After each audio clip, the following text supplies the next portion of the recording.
Quelques joueurs du FC Barcelone n'auraient pas souhaité que le club recrute Marcus Rashford, inadapté à Manchester United, en janvier. L'international anglais a fini par quitter Manchester United pour être prêté à Aston Villa cet hiver, et plusieurs autres clubs se sont intéressés à lui avant que son avenir ne soit définitivement réglé. Marcus Rashford a également été associé à Barcelone, Borussia Dortmund et l'Olympique de Marseille.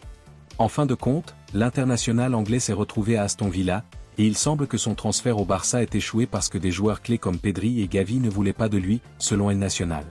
Le joueur de 27 ans a connu une fin de carrière difficile à Old Trafford, il n'est donc pas surprenant que des personnalités influentes du camp n'aient émis des réserves à son sujet. Selon El Nacional, certains joueurs du Barça craignaient que l'arrivée de Marcus Rashford ne soit néfaste pour leur coéquipier et ami Ferran Torres. Marcus Rashford aurait probablement été un gros pari pour les géants catalans, de sorte que cette intervention pourrait finalement être une bonne chose. Toutefois, si cette information est exacte, le fait que certains joueurs clés de Barcelone aient autant d'influence sur les recrues potentielles n'est pas de très bon augure. Le pouvoir des joueurs peut devenir incontrôlable et il est préférable que ces décisions soient prises par les directeurs et les managers. Il sera intéressant de voir comment Marcus Rashford se comportera à Aston Villa, l'équipe d'Unai Emery ayant décidé de le prêter jusqu'à la fin de la saison. Manchester United n'a pas remplacé Marcus Rashford en janvier parce qu'un accord pour Victor Gyökeres est déjà en place pour l'été, selon Miguel Delaney.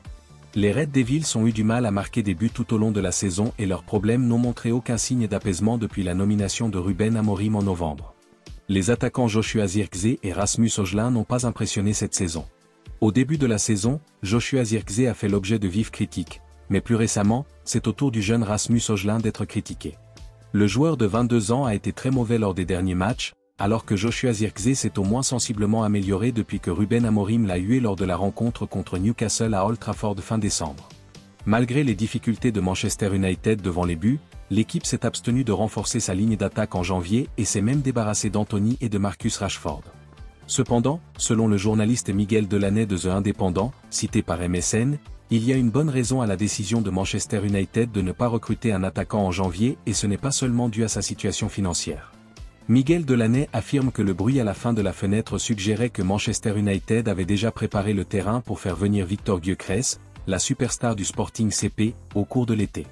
Dans sa newsletter Reading the Game, le journaliste a écrit « Le club n'a pas remplacé Rashford par un attaquant, et on pense que Victor Gyökeres du Sporting est en place pour l'été. Les choses peuvent changer, bien sûr, mais c'était vraiment le bruit qui courait à la fin de la fenêtre. » Victor Gyökeres possède une clause libératoire de 100 millions d'euros et le Sporting aurait insisté pour la faire jouer en janvier, mais le club lisboète a déjà accepté de laisser partir le Suédois l'été prochain pour 60 à 70 millions d'euros. Ailleurs, Manchester United explore actuellement le marché pour recruter un nouveau défenseur après la longue blessure de Lisandro Martinez. Les Red Devils ont perdu le défenseur jusqu'à la saison prochaine et ils étudient leurs options avant la fenêtre de transfert de l'été pour signer un nouveau défenseur. Les géants de la Premier League ont beaucoup investi dans leur défense l'année dernière en recrutant Matthijs de Ligt, Lenny Yoro et Noussair Mazraoui. La blessure de Lisandro Martinez et les départs potentiels de Johnny Evans et Victor Lindelof obligent le club à chercher un nouveau défenseur sur le marché. Manchester United a longtemps été lié à un transfert du défenseur d'Everton Jarrad Branthwaite et est toujours intéressé par la signature du défenseur anglais. Cependant, selon GiveMeSport, les Red Devils sont confrontés à une pierre d'achoppement dans la signature du défenseur, car Everton espère le garder au club au-delà de cette saison. Jarrad Branthwaite, dont la valeur est estimée à 84 millions d'euros, a attiré l'attention des plus grands clubs de Premier League, dont Tottenham et Chelsea. Le défenseur central d'Everton a fait preuve d'une maturité au-delà de son âge et est devenu l'un des meilleurs joueurs de la ligue à son poste. Manchester United surveille le développement d'autres défenseurs car Jarrad Branthwaite n'est pas sa seule cible au poste de défenseur central. Le défenseur de Bournemouth Dean Huijsen est dans le collimateur de Ruben Amorim et de son équipe après une saison impressionnante. Le défenseur de West Ham United, Jean-Claire Todibo, est un autre joueur de Premier League que Manchester United surveille. En ce qui concerne les joueurs extérieurs à la Premier League, les défenseurs du Sporting CP, Gonçalo Inácio et Ousmane Diomandé, sont tous deux dans le collimateur de Manchester United. Il est clair que le club aura besoin d'un nouveau défenseur après la longue blessure de Lisandro Martinez et Ruben Amorim a déjà identifié ses cibles. Les clubs de Premier League, Liverpool et Manchester City, attendent avec impatience la fenêtre de transfert estivale pour renforcer leur milieu de terrain. Alors que le milieu de terrain de Liverpool est performant cette saison, Manchester City a du mal à avoir le même impact sur son milieu de terrain. La blessure de Rodri a compliqué la tâche de Pep Guardiola et de son équipe et c'est pourquoi les champions de Premier League ont investi dans la signature de Nico Gonzalez lors de la fenêtre de transfert de janvier. Liverpool a maintenu son approche conservatrice sur le marché avec très peu de recrutement sous la direction d'Arne Slot, mais cela pourrait changer à la fin de la saison. Selon TBR Football, les Reds ont eu des contacts directs avec Joshua Kimmich, le milieu de terrain du Bayern Munich. Le milieu de terrain international allemand est sur le point de devenir un agent libre à la fin de la saison et les clubs de toute l'Europe vont entrer dans la course pour le recruter. Les géants de la Premier League, Liverpool et Manchester City, sont les deux premiers clubs à entrer en contact avec le joueur pour le recruter à la fin de la saison. Pep Guardiola, qui a déjà dirigé le Bayern Munich, connaît bien le milieu de terrain et souhaite le faire venir à l'Etihad Stadium. Les Sky Blues pourraient ainsi prendre l'avantage sur Liverpool pour recruter l'expérimenté milieu de terrain, qui peut également jouer au poste de latéral droit.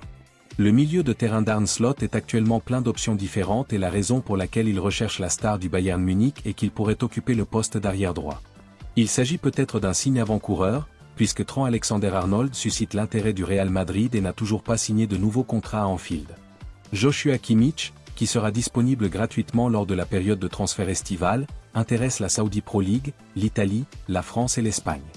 Un transfert à Barcelone pourrait lui permettre de retrouver Hansi Flick, l'ancien entraîneur du Bayern Munich, mais le club de Bundesliga fait tout ce qui est en son pouvoir pour le garder. Ils sont en train de le convaincre de signer un nouveau contrat avec le club, mais l'intérêt que suscitent ses services dans le monde entier pourrait bien lui faire changer d'avis. Pep Guardiola, qui a été de loin le plus dépensier lors du marché des transferts de janvier, s'apprête à débourser 200 millions d'euros supplémentaires cet été pour s'offrir un duo de choc à Manchester City. Même si l'issue des 115 plaintes déposées contre eux n'est pas encore connue, cela n'empêche pas les champions en titre de la Premier League d'exercer leur autorité financière sur leurs contemporains. Une victoire en FA Cup contre Lorient pourrait, espérons-le, être un catalyseur pour qu'ils aillent loin dans la compétition, car les victoires en coupe augmentent invariablement le solde bancaire. Compte tenu des règles de la Premier League en matière de profit et de durabilité, Pep Guardiola et ses employeurs ne peuvent pas se permettre d'enfreindre le fair-play financier à ce stade. Quoi qu'il en soit, selon Cocked Offside, Manchester City s'est positionné pour avoir la meilleure chance de signer le duo du Bayer Leverkusen, Florian Wirtz et Jérémy Frimpong, pour près de 170 à 200 millions d'euros lors de la fenêtre de transfert d'été. Arsenal, Liverpool, le Real Madrid, le Bayern Munich et le Paris Saint-Germain cherchent également à revitaliser leurs équipes avant le début de la saison 2025-2026. Il n'est donc pas acquis d'avance que Manchester City obtienne les résultats qu'il veut. Florian Wirtz, âgé de 21 ans, a été l'un des joueurs clés du Bayer Leverkusen au cours des dernières saisons. Ses qualités techniques et son intelligence de jeu en font un candidat idéal pour renforcer l'entrejeu des clubs intéressés. Jérémy Frimpong a lui aussi attiré l'attention par ses performances en défense, et, en tant que jeune défenseur rapide, il a été identifié comme une cible de transfert importante. Si Pep Guardiola parvient à recruter ces deux joueurs, il est presque certain que Manchester City reviendra plus fort en Premier League et en Ligue des Champions la saison prochaine. Arsenal souhaite ajouter de la puissance à son attaque lors de la fenêtre de transfert estivale.